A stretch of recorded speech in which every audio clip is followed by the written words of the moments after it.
현재 일본과 베트남의 월드컵 최종 예선 마지막 경기 이후 일본 측의 발언이 논란이 되고 있습니다. 이번 경기는 일본으로서는 상대가 1승 7패에 베트남이기에 크게 부담스럽지도 않은 경기였으며, 베트남은 동남아에서 태국, 인도네시아와 열띤 경쟁을 펼치며 중국에 승리를 거두기도 했습니다만, 아무래도 아시아의 1티어에 속한 국가인 일본에는 실력이 한참 밀리는 것이 사실이기 때문이죠. 그런 맥락이다 보니 일본 축구협회는 이번 경기 승리를 기정사실화하는 실수를 저지르게 되었습니다. 왜냐하면 경기 후에 승리의 기분과 함께 카타르 월드컵 본선 출정식을 곧바로 잡아놓았기 때문입니다. 물론 일본에서는 월드컵 이전엔 출정식을 항상 치르는 모습이 지속적으로 잡히곤 했습니다만, 2010년에는 월드컵 예선 마지막 경기가 호주였기 때문에 그 경기는 출정식으로 선정하지는 않았습니다. 만약 호주에 패하게 되면 출정식 분위기를 망치게 되므로 피했고, 아니나 다를까 호주에 진짜로 패배했습니다. 하지만 일본은 당시 호주에 지고도 월드컵 본선에 올랐는데 출정식 대상을 추후 한국으로 골랐습니다. 당시 일본은 호주에는 열세라고 판단한 반면에 한국에는 이길 수 있다고도 판단했다는 것이었을까요? 결국 한일 라이벌전이 사이타마 스타디움에서 열렸고 월드컵을 앞둔 한일 평가전 형식으로 개최되었습니다. 그런데 바로 이 일본 출정식 라이벌전에서 바로 박지성의 일본 산책슛이 터져나온 것입니다. 일본은 한국을 누르고 출정식을 가지려다가 박지성이 제대로 그 출정식을 망쳐놓은 셈이 된 것입니다.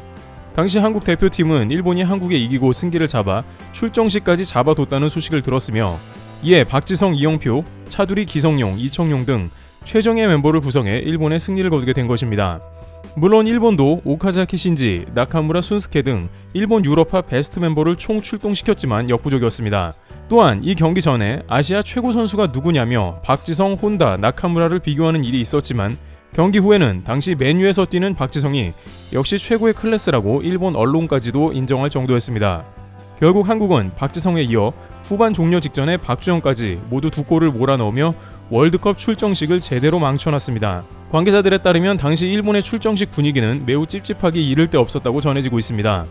하지만 이번 베트남전만큼은 일본이 이길 것이 거의 확실한 가운데 출정식까지 잡은 것으로 보였습니다. 이미 베트남 원정에서도 일본은 승리를 거뒀기 때문에 자신들 홈에서는 훨씬 유리하다고 판단한 것입니다. 그런데 막상 뚜껑을 열어보니 박항서의 베트남은 이 경기 전부터 기세가 크게 오른 상황이었습니다. 특히 중국의 승리를 거두며 월드컵 최종 예선 사상 최초로 승점을 따낸 점에서 자신감이 붙었고, 전반에는 코너킥 상황에서 헤딩 선제골을 넣으며 심지어 일본에 이길 뻔한 상황까지 연출되었습니다. 우선 이 경기 이후 베트남과 일본의 반응은 그야말로 극과 극으로 갈린 모습이 등장했는데요. 베트남은 이번 무승부로 인해서 예선 역사상 처음으로 일본과 비겼다는 성과를 올린 것이 되었습니다. 지금까지 일본과 5번의 경기를 하고 전패였지만 무승부로 승점을 올릴 수 있었던 것입니다. 우선 베트남 축구협회는 일본과의 무승부를 축하하기 위해서 전격 포상금 15억 동을 준비한 모습입니다.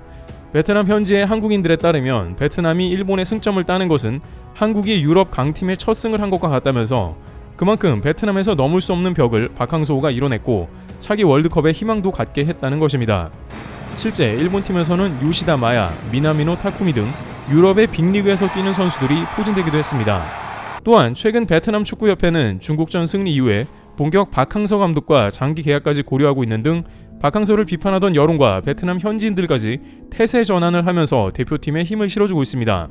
최종 예선 6연패 당시 비난만 쏟아놓던 베트남 언론은 한껏 부드러워져 특이한 장면도 포착했는데요.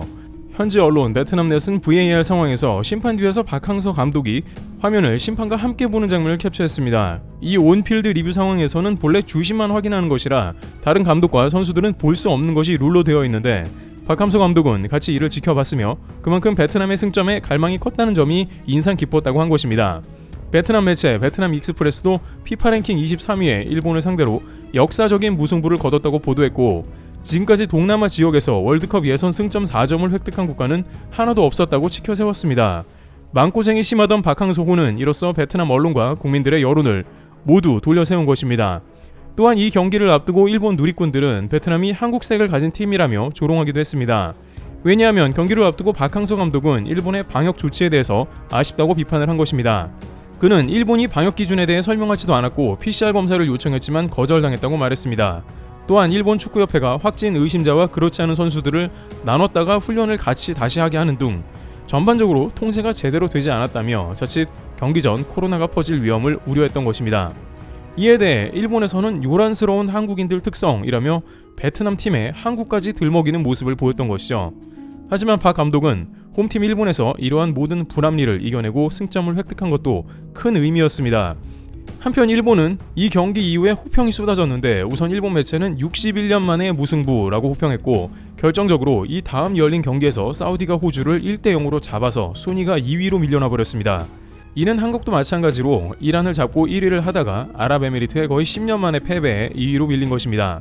한일 두 나라 모두 당연히 1위일 것으로 여겨 지나치게 안일하게 경기했다는 평가가 쏟아지고 있습니다만 일본에서는 오히려 한국을 보며 아랍에미리트는 플레이오프라도 진출하는 나름 해당 조의 강팀이라 할 수 있지만 일본은 홈경기인데다가 동남아의 베트남에게 패배할 것이라고는 누구도 상상 못했다는 호평을 나타냅니다. 일본 야오등 포털에서도 본선에서 참패가 예상된다. 결정력이 그야말로 엉망이라는 비판이 쏟아집니다. 도쿄 스포츠는 4만 5천 명이 베트남을 이기고 그 기세로 출정식을 기쁘게 참여하기 위해 왔는데 무승부인가 라며 꽉 들어찬 홍관중 앞에 졸전을 선보인 일본팀에 비판을 가하고 정신력이 나태한 게 아니냐는 의문을 더했습니다. 일본팀 전술을 비판하기도 했는데 니칸 스포츠는 주축 선수들을 내보내지 않았다는 점을 비판했습니다. 그동안 기회를 못 얻은 선수들을 내보낸 취지만 좋았지 축구는 결과라며 냉혹한 평가를 내렸습니다. 흥미로운 것은 일부 일본 누리꾼들은 마치 한일전과 같이 베트남 선수들의 수비가 대단했다라며 한국 감독이라 그런지 한국 선수들처럼 변신해 질식 수비를 선보여 일본이 고전했다고 말했습니다. 그런데 이렇게 출정식에 찬물을 끼얹은 베트남전 이후 일본은 출정식에서 돌발 행동을 보인 모습인데요. 일본 출정식에서 일본 팀은 감독과 주장 등이 관중에 직접 월드컵 본선에 이야기하는 시간이 있는데 여기서 주장 요시다 마야는 느닷없이 이번 월드컵뿐만 아니라 러시아 전쟁에 관해도 말했습니다. 그는 하루빨리 전쟁이 중단되어야 하며 평화로운 세상이 와야 하고 이를 진심으로 바라겠다. 평화로운 일본에서 우리 모두 좋아하는 축구를 할 수 있고 국가대표여서 마음 깊숙이 감사한다. 전 세계 많은 사람들이 고생한다 라며 전쟁에 관한 멘트를 이어가는 모습이 보였습니다. 그런데 여기서 그는 다시 한번 일본이 피해자로서 그 심정을 안다는 취지의 발언을 이어갔습니다. 그는 전 세계 유일한 피폭 국가인 일본인으로서 전쟁이 얼마나 무서운지 누구보다 이해한다 라며 그렇기 때문에 우리 일본인들이 더욱더 전 세계에 전쟁에 관한 목소리를 키워야 한다고 말했습니다. 이러한 이야기를 들은 일본 관중석에도 역시 동감하며 큰 박수가 쏟아지는 모습이 등장했는데요. 그런데 이에 관해서 정작 아시아 최종 예선에 참여한 많은 국가들은 황당하다는 반응을 보이고 있습니다. 아시아 지역의 대부분 국가들은 과거 2차 대전 당시 일본의 식민 지배를 당한 역사를 가지고 있는데 아시아 최종 예선 마지막 경기에서 일본이 유일한 피폭국이라는 피해자 발언이 적합하냐는 것입니다. 일본은 당시 미국 진주만을 아무런 선전포고 없이 선제 공격 후에 미국에 제대로 폭격을 당했으며 그로 인해서 한국은 물론 아시아 지역 대부분이 해방이 되는 중요한 사건이었던 것입니다.